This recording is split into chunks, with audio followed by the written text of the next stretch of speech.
Oi, pessoal. O meu convidado é o jornalista e narrador esportivo Bruno Souza. Bruno é conhecido dos fãs do vôlei. Tornou-se uma das vozes desse esporte. Bordões como "fica no bloqueio", "agora faz chover", "desce", "nem de táxi", são expressões que ficaram populares durante as transmissões das partidas. Bruno narra com paixão. Narrar é uma arte que exige talento. Narrar é uma arte que exige emoção. Narrar, verbo que o Bruno conjuga de maneira tão competente. Bruno, seja muito bem-vindo. Poxa, obrigado, Guilherme. Obrigado pelas palavras, por essa introdução aí tão bacana. É um prazer estar aqui conversando com você. Agradeço pelo convite e vamos bater esse papo. Eu quem agradeço a sua gentileza.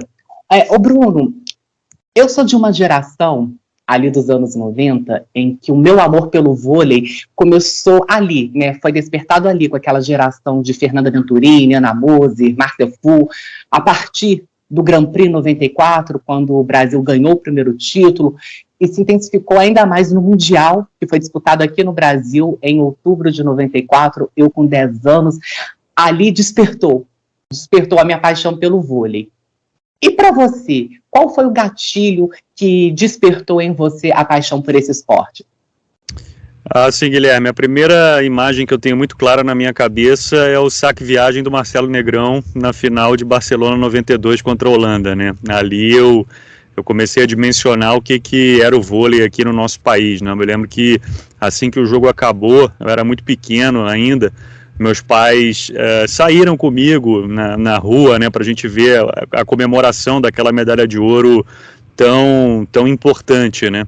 E eu, desde também de pequenininho, sempre percebi que eu me dava melhor com as mãos do que com os pés, né? Então, a minha mãe acabou me introduzindo no esporte, né? Ela jogou voleibol durante a adolescência, ela chegou até a ser convidada para jogar no Fluminense, e eu me lembro que nas férias escolares, assim, a gente reunia, né, primos, tios, e a gente resolveu armar uma rede de vôlei para todo mundo poder se divertir junto, né, para integrar todo mundo, e eu percebi que eu tinha um pouco de talento para aquilo, né.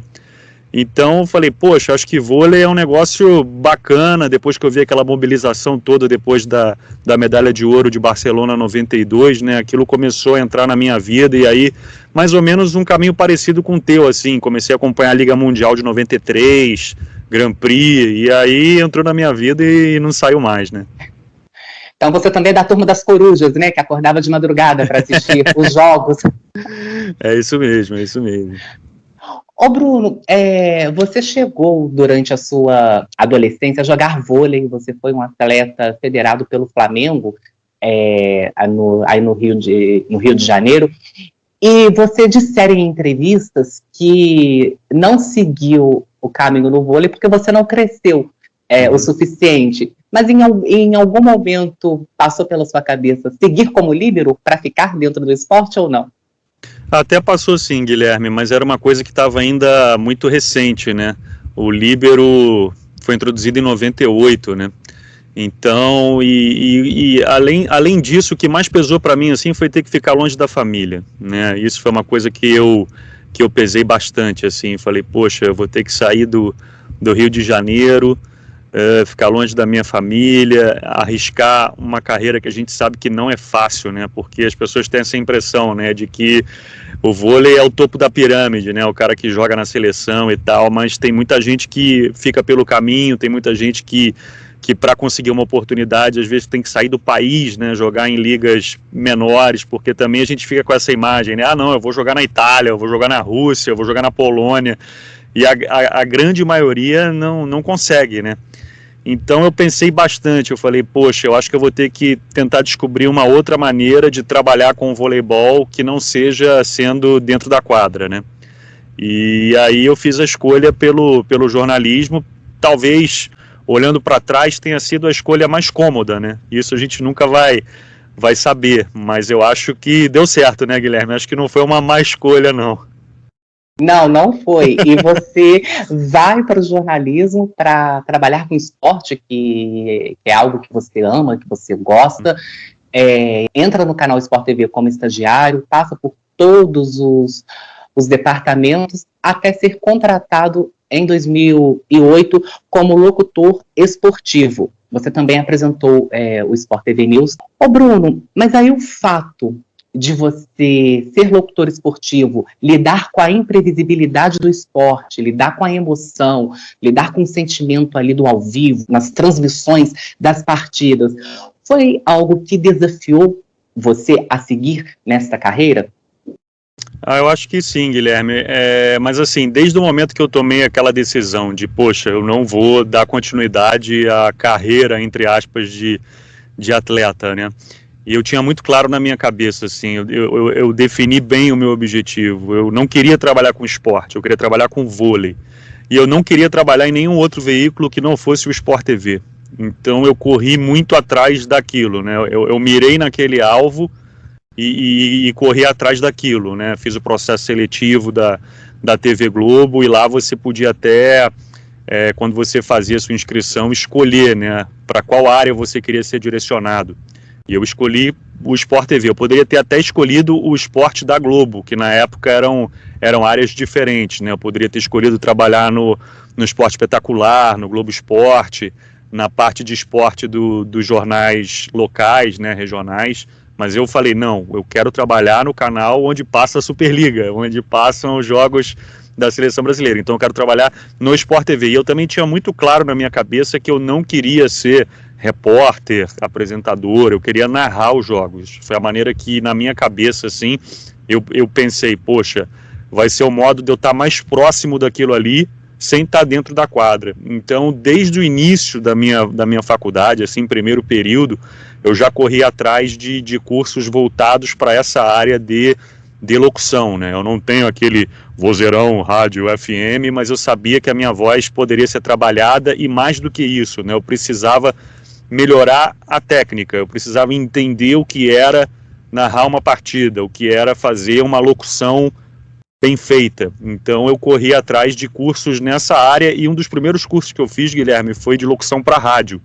E você, como jornalista, também sabe que, poxa, o rádio é uma escola fantástica, né? E ajuda você a lidar exatamente com o que você me perguntou, né? Com a questão do improviso, da surpresa, de você ter que segurar um assunto e sem imagem, né? O que ainda é mais difícil. Então eu procurei ir me especializando.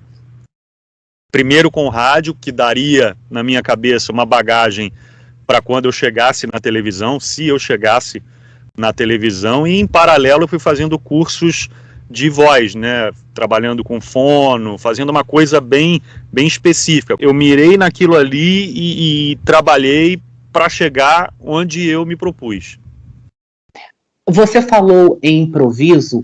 Improvisar é um verbo-chave, Bruno, para os narradores esportivos? Daí nascem os bordões? Como você enxerga essa questão? Eu acho que sim, Guilherme. Eu vou te dar um exemplo super recente. Eu fiz uma transmissão da Superliga masculina, no primeiro set acabou a luz no ginásio.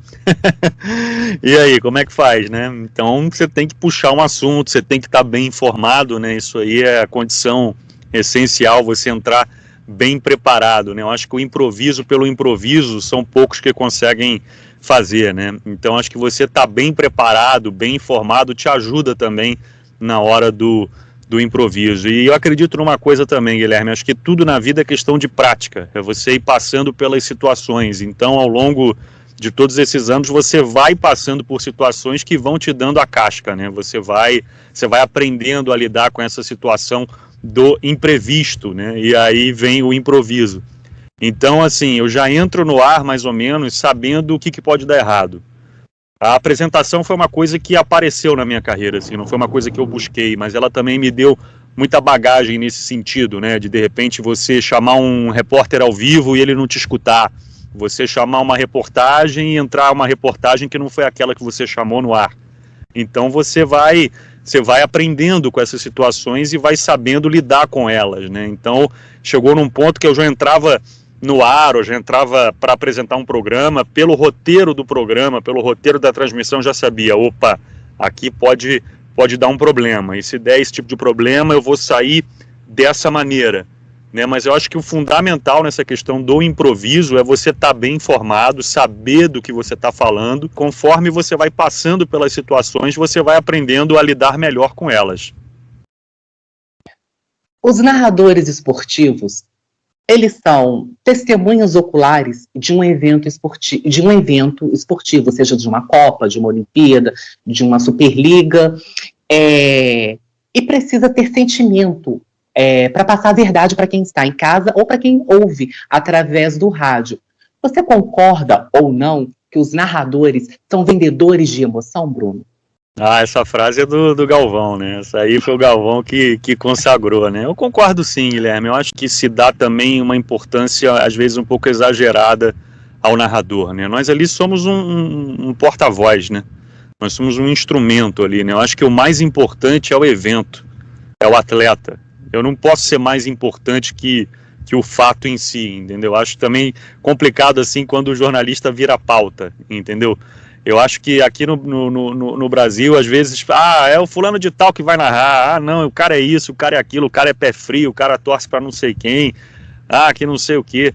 Eu acho que às vezes há um exagero, pro bem e pro mal, entendeu? Eu acho que a gente não pode querer ser mais do que o evento, mais do que o atleta, mas eu acho que sim, eu acho que o meu grande diferencial, assim, com relação ao voleibol, é que fica perceptível a paixão que eu tenho por aquilo ali, né? O voleibol, para mim, não se narra com a voz, se narra com a alma. Então, acho que esse foi o grande diferencial, assim, no meu caso, com relação ao voleibol. Acho que ficou muito nítido que do lado de cá, com a latinha, né, com o microfone na mão, tá um cara que é tão apaixonado por aquilo ali, quanto quem está assistindo. Então, acho que esse é o diferencial. Mas eu concordo com essa frase do Galvão. Acho que a gente vende emoção, é parte do nosso trabalho também, deixar a partida animada, com informação, agora sem querer aparecer mais do que o evento em si, do que o atleta. Eu acho que a galera devia, não é valorizar, mas dar mais importância ao evento e ao atleta do que se preocupar com quem está narrando, enfim, é a minha opinião. Ô Bruno, nesses anos que você acompanha o vôlei, agora como torcedor, como telespectador, tem algum narrador do vôlei que é uma referência para você ou que foi uma referência para você? Impossível não citar o Marco Antônio, né? Marco Antônio, para mim, sempre vai ser o melhor da história, e o Luciano do Vale também, né? Porque não só como locutor, né, Guilherme, mas por tudo que o Luciano fez pelo voleibol no nosso país, né, por dar visibilidade a esse esporte, tanto é que foi chamado de Luciano do vôlei, né, então eu acho que esses dois nomes, poxa, eles têm que ser sempre lembrados, reverenciados. Às vezes eu puxo uns bordões do Marco Antônio, né, claro, com moderação, mas assim, são dois nomes que eu acho que já estão gravados, vão ficar gravados para sempre na história da modalidade, e eu acho que o Marco Antônio vai ser sempre insuperável. Você falou no Marco Antônio, veio à minha memória agora aquela narração dele, Brasil e Rússia, Grand Prix 96, o Brasil só tinha Fofão no banco de reservas, e o Brasil virou o jogo, né, diante da Rússia. Eu me lembro como se fosse hoje, aquele 29 de setembro de 96, aquela bola da Fernanda Doval lá na entrada da rede, o afunda, e o Brasil conquistando o bicampeonato. Sensacional, o Marco Antônio. Ele era demais, né? Demais. Com certeza é uma inspiração, não tem como falar diferente. Ô Bruno, em junho de 2021, faltando um mês para a Olimpíada de Tóquio, você surpreende o vôlei fã, o mundo do vôlei, com seu pedido de demissão do canal Sport TV. Eu vi entrevistas que você deu logo depois que foi uma decisão pensada, não foi nada repentino. Mas passado esses meses do seu pedido de demissão, da Olimpíada em que nós tivemos, ficou um dissabor para você pelo fato de não ter narrado essa competição? Não, Guilherme, de maneira nenhuma. Como você falou, surpreendeu a galera que estava do lado de cá, né? Porque eu já tinha tomado essa decisão, já era um processo que internamente eles já sabiam.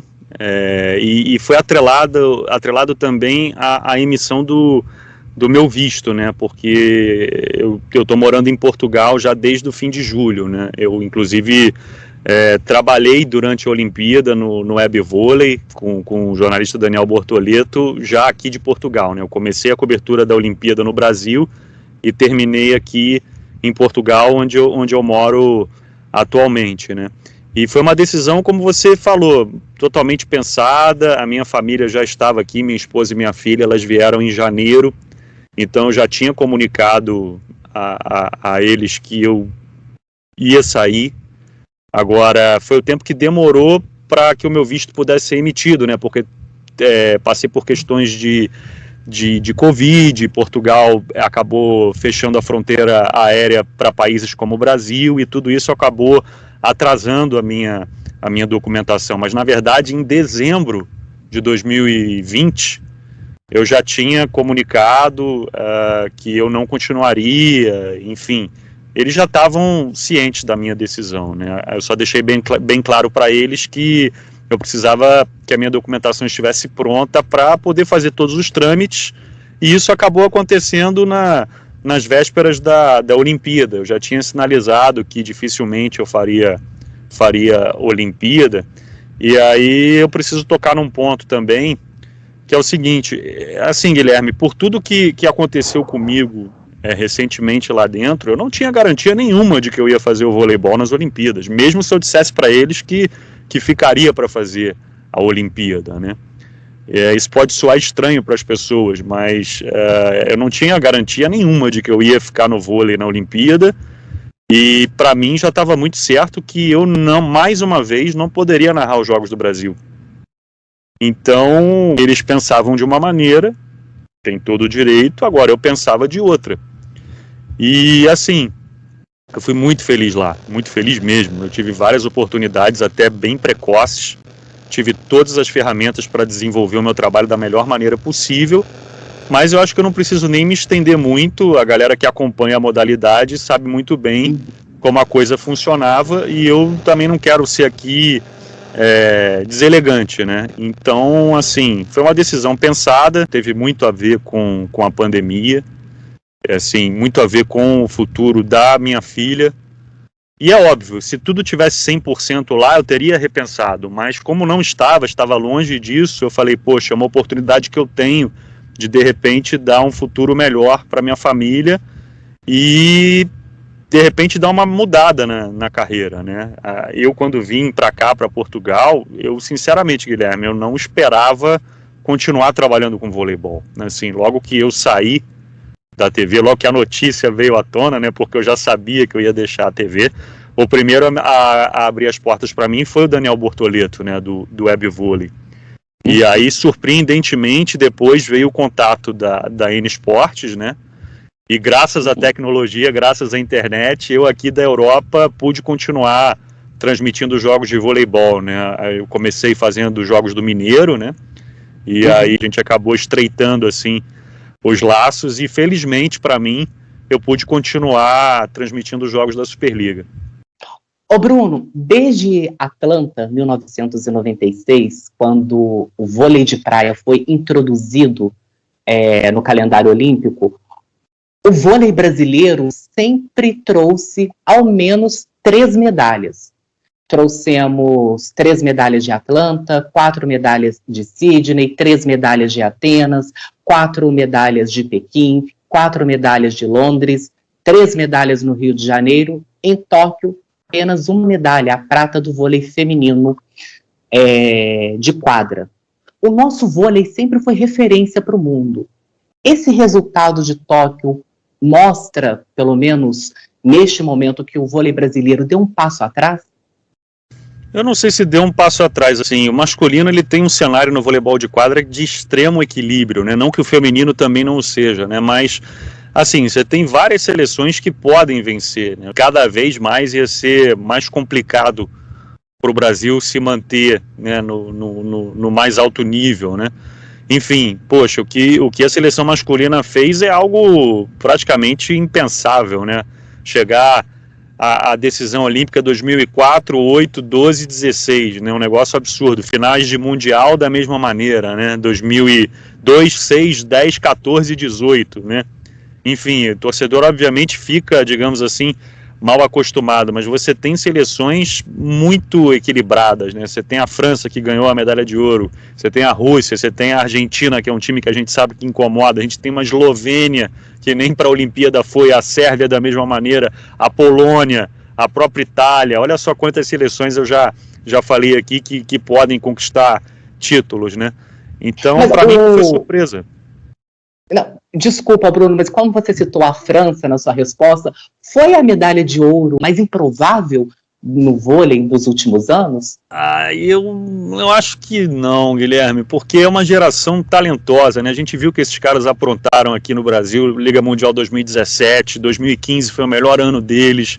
Tem muito cara bom ali, né? E eles sabiam que eles tinham que dar uma resposta em Jogos Olímpicos, né? Era uma seleção que vinha devendo em torneios grandes, né? Não só Jogos Olímpicos, mas também Campeonato Mundial, né? Assim como a Polônia, né? Que mais uma vez acabou eliminada nas quartas de final, né? Mas, poxa, tem um líbero espetacular que é o Grebenikov, né? Tem o Engapet que, goste ou não, o cara vacila demais fora da quadra, mas é um cara que lá dentro ele é fora da curva. Às vezes passa um ar ali meio de arrogância, meio de que não tá nem aí, mas tecnicamente, até pela forma física com que ele se apresentou na Olimpíada, né? O cara ser eleito o melhor jogador do torneio com aquele peso, sabe? O cara joga demais. Infelizmente ou felizmente a gente tem que falar. E aí eu tô falando do cara só dentro da quadra. A gente sabe que fora da quadra ele já cometeu delitos graves, né?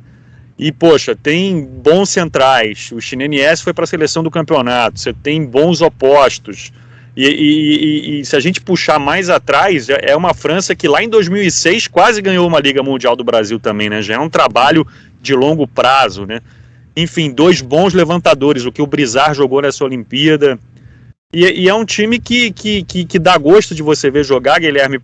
Porque, assim, eu gosto, você também deve gostar, de voleibol bem jogado. Não é só jogar a bola pro alto e dar pancada, né? A gente gosta de um cara que sabe, sobra uma bola para um central levantar, o cara sabe levantar, um time que defende, um time que não rifa a bola. Então, poxa, eu fiquei muito feliz com a França, entendeu? Já que não deu pro Brasil chegar, eu fiquei muito feliz com a conquista deles, porque é uma seleção que às vezes a gente até falava em transmissões, né? Joga um voleibol romântico, né? Eu não sei se essa é a melhor definição, mas eu acho que era uma geração que merecia de alguma maneira ser premiada, não sei se com ouro, mas com ouro eu fiquei feliz.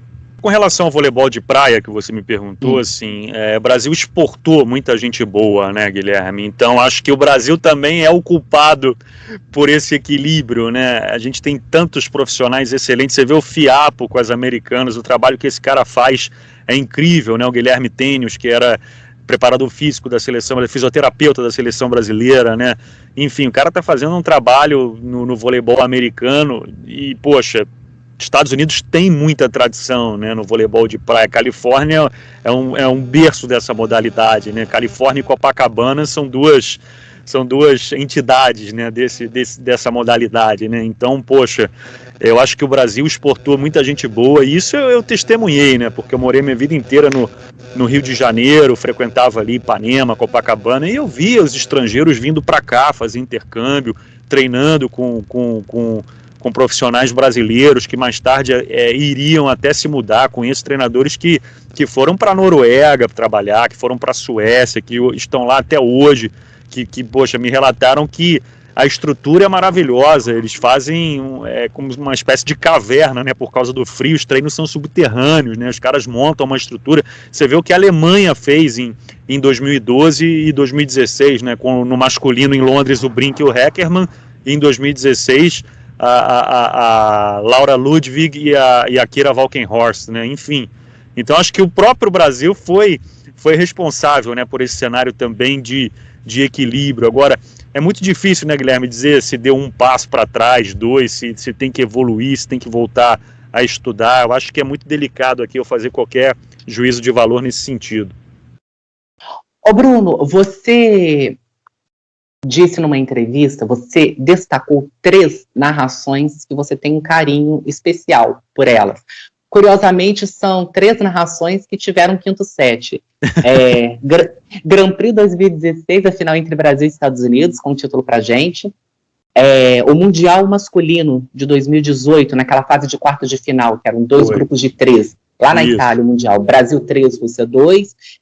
E aquele Mundial de clubes semifinal do feminino também, 18, Minas e Eksaksebasi da Turquia, um 3-2 para o Minas, um jogaço. Dessas 3 que eu citei, tem alguma que você tem um carinho especial, que mexe com você? Aí é difícil, viu, Guilherme? Porque, assim, eu separei 3, assim, né? Seleção feminina, seleção masculina e um jogo de clube, né? É claro que tem outras de Superliga mesmo que foram muito bacanas. Eu não quero cometer nenhuma injustiça aqui, por isso não vou citar.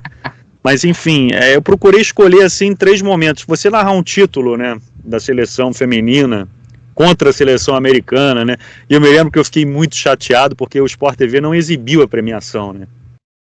Tinha um jogo de futebol, para variar, né?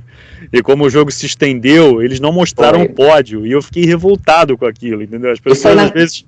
As pessoas entram na rede social depois para xingar, para reclamar, mas as pessoas às vezes não entendem que eu também tenho a mesma frustração que elas. Então, poxa, é óbvio que eu queria ter narrado o pódio, né? Inclusive eu me lembro que no final o Brasil estava encaminhando a vitória, eu ainda falei assim, vamos ouvir o hino nacional e tal. Acho que foi na Tailândia essa final. Foi na Tailândia, Tailândia, Então, vamos ouvir o nacional em Bangkok. Acho que ainda mandei assim, vamos ouvir o hino nacional em Bangkok. Aí eu não sabia que não ia passar, porque eles me informaram que não ia passar a premiação, assim, acho que já com o jogo terminado, e eu fiquei revoltado, mas eu tive que aceitar, obviamente, né, mas a vontade que era de não entregar a transmissão, mas era dali direto para o RH, né.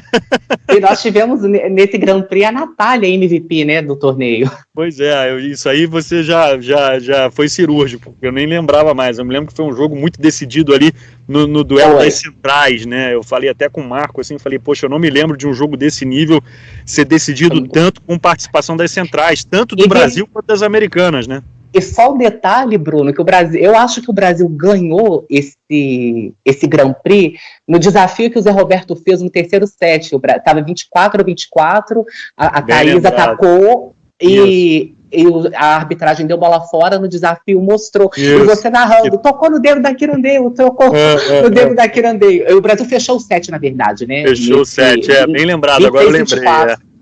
Então, assim, você ter a oportunidade de narrar um título, né, poxa, é uma coisa assim que eu não tive tantas assim, né, então, e ainda bem que elas conseguiram vencer, ganhar mais um Grand Prix.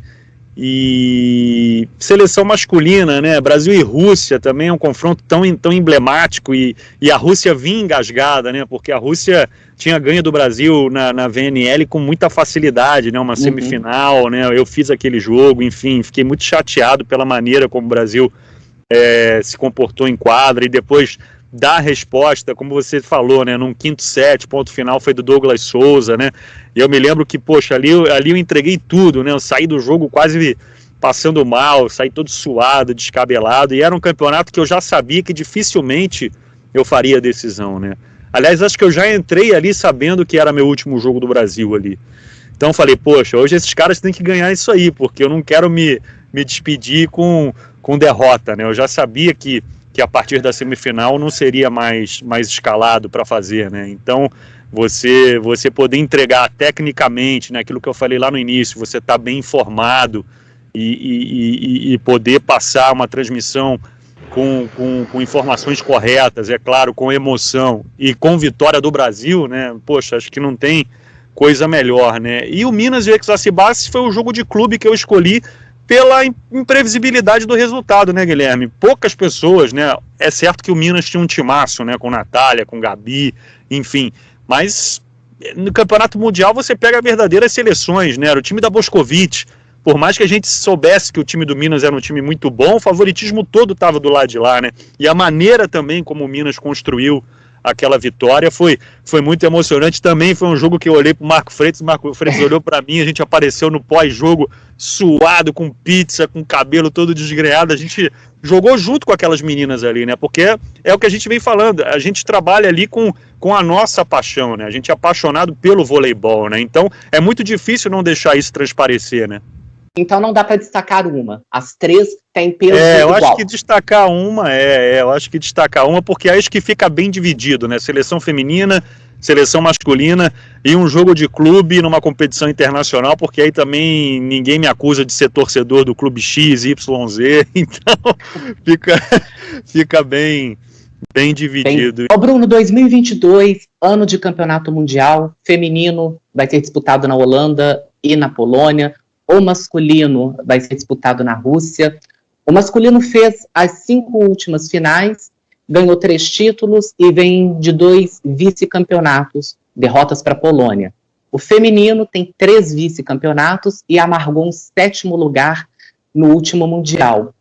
Você tem alguma expectativa com as nossas seleções para título, para chegar às semifinais nos mundiais desse ano? Como que você vê as seleções brasileiras? Eu vejo um cenário de extremo equilíbrio, né? A Olimpíada no feminino mostrou pra gente que você ter uma Egonu, uma Bošković, não pode ser a essência da equipe, elas têm que ser a cereja do bolo, né? A gente viu que os sistemas prevaleceram, né? O time que tem uma boa saída de jogo, uma boa linha de passe, né? Principalmente, eles se deram melhor, né? Tanto é que a final foi entre Brasil e Estados Unidos, né? Você não pode ficar dependente dessas super viradoras de bola, né?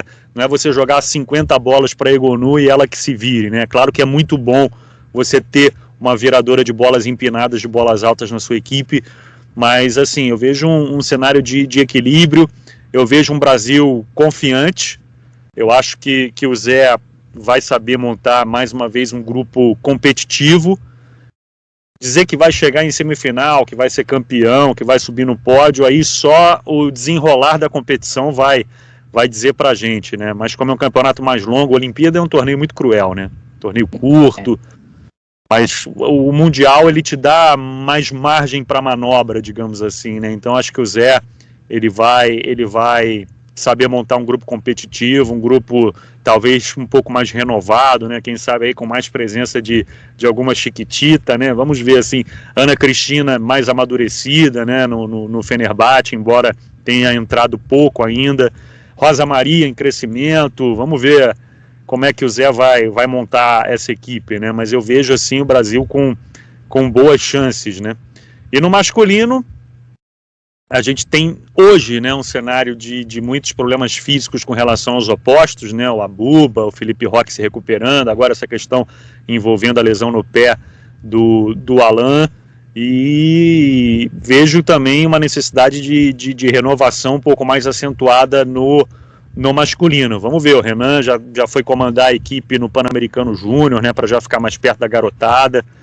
De fato, tudo pode acontecer, né? Acho que depende muito de como a competição se desenrola, de como o time passa pelas dificuldades, passa pelos adversários mais complicados, ganha confiança. A gente sabe que o voleibol, assim como todo esporte coletivo, ele envolve muita confiança também, né? Não é só tática e técnica, né? Tem aquele momento emocional que conta muito. Bruno, eu vou fazer uma chutada na entrada da rede, então você vai ter que ser rápido para fugir do bloqueio, me dizendo um nome, tanto no masculino quanto no feminino. Quem foi o maior jogador que você viu atuar no masculino na quadra? Que eu vi atuar, o Nauber. E na praia? Na praia, o Ricardo. Feminino, na quadra? Na quadra, Mireia. E na praia? Sem querer puxar o saco porque trabalhou comigo, a Sandra Pires.